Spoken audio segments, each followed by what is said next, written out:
Historia de la filosofía, por Nicolás Abagnano, volumen 2, 187, parte quinta. La filosofía moderna de los siglos XVII y XVIII. Capítulo 15. Kant, 518. Las categorías y la lógica formal. Pero nuestro conocimiento no se detiene en la sensibilidad, que es pasividad o receptividad. Es también pensamiento, o sea, actividad o espontaneidad. Pero la actividad o espontaneidad del pensamiento no es creadora, no produce o intuye inmediatamente los objetos. Es, pues, discursiva, esto es, se verifica por medio de conceptos. Pero el único uso posible de estos conceptos por el entendimiento es el juicio. Pensar significa juzgar. Por lo tanto, si se quieren aislar las condiciones formales que presiden la actividad intelectual, se debe mirar a los productos mismos de esta actividad, o sea, a los juicios, pero prescindiendo de todo su contenido particular y considerándolos en su forma simple, como lo hace precisamente la lógica.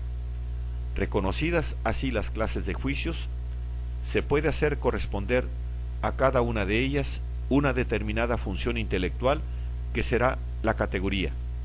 Kant presenta las siguientes tablas de juicios y categorías.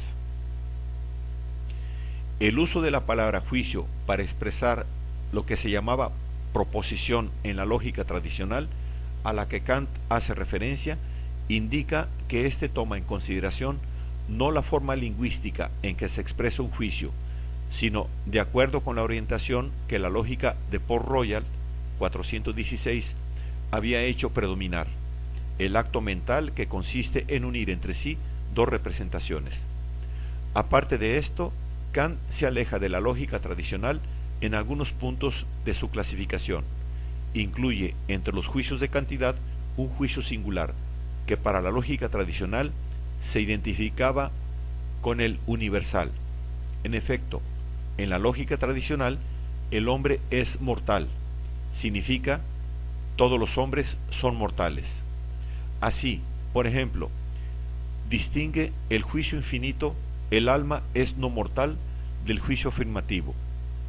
También incluye en los juicios de relación, que son las proposiciones hipotéticas de la tradición estoica, el juicio categórico, que es lo opuesto del hipotético, y entre las proposiciones modales, el juicio asertorio, que tradicionalmente era opuesto a ellas.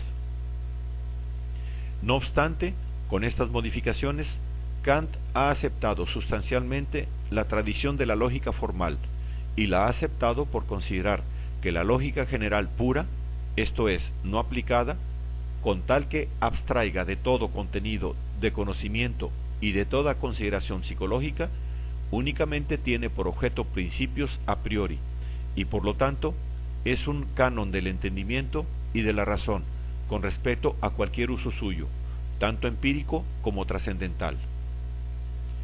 En el curso de lógica, publicado por uno de sus alumnos, Kant afirma que la lógica tiene por objeto las reglas necesarias del entendimiento, esto es, aquellas sin las cuales la función misma del entendimiento no sería posible, no las reglas accidentales que dependen de un determinado objeto de conocimiento, y por lo mismo son tantas cuantos son los objetos. La ciencia de estas reglas universales y necesarias, dice, es por tanto simplemente la ciencia de la forma de nuestro conocimiento intelectual o de nuestro pensamiento. Podemos hacernos una idea de la posibilidad de una ciencia así, del mismo modo que nos formamos la idea de una gramática general que no contenga más que la simple forma del lenguaje general y no las palabras que pertenecen a la materia del lenguaje. De este modo, Kant presuponía la validez de la lógica formal como ciencia a priori, de las funciones del entendimiento en sus reglas esenciales de funcionamiento, pero negaba que tal ciencia constituyese un órgano de conocimiento, es decir, un instrumento para producir conocimientos auténticos.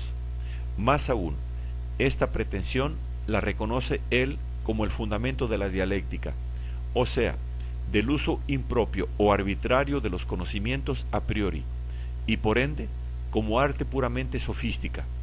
Kant distingue la lógica trascendental de la lógica general. La lógica trascendental se refiere únicamente a objetos a priori, mientras que la lógica general puede referirse indistintamente a cualquier tipo de conocimientos, y más específicamente propone como problema específico suyo la validez de tales conocimientos. El problema fundamental de la crítica, la parte de la lógica trascendental destinada a este cometido es la que Kant ha llamado deducción trascendental, y en ella ve Kant el problema más difícil de la crítica.